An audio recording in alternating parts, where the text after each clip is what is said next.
Britain's attempt to become Europe's first nation to launch satellites into space ended in bitter disappointment early on Tuesday. Virgin Orbit said an anomaly stopped its rocket from reaching orbit. Melissa Thorpe is the head of Spaceport Cornwall. Absolutely devastated. We put our heart and soul into this, and it's such a personal journey for me as well, and my family were here. So yeah, it was pretty rough. But I feel okay. And I think it'll just be a few days of just kind of letting it sink in a little bit. A crowd had gathered in the coastal town of Newquay in southwest England to cheer on the historic mission. In the so-called horizontal launch, a modified Boeing 747 named Cosmic Girl carried Virgin's Launcher 1 rocket under its wing before releasing it over the Atlantic Ocean. Virgin Orbit, part owned by British billionaire Richard Branson, also live-streamed the mission.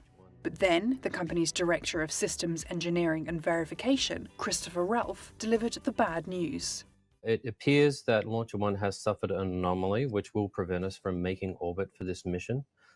The company later said the Cosmic Girl carrier and its crew had safely returned to Newquay Spaceport, but gave no further detail on the status of the rocket and its payload of 9 satellites. The UK Space Agency's Commercial Space Director, Matt Archer, said a first-stage burn had taken the rocket into space, but the second-stage engine had a technical anomaly and didn't reach the required orbit.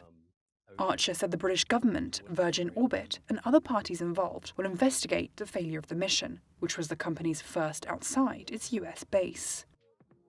Pioneering British astronaut Tim Peake believes good things will come from the disappointment.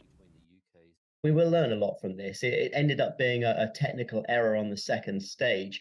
Space is hard, and we'll find out what went wrong. And we hope to see future launches this year from Spaceport Cornwall, in addition to hopefully seeing vertical launches from our launch sites in Scotland as well, at Shetland and Sutherland. And if you look at one of the most successful launch companies right now, that's SpaceX, with a phenomenal launch rate, you only have to look at the early days to realize that they were very, very close to failing. Many of their early rockets failed.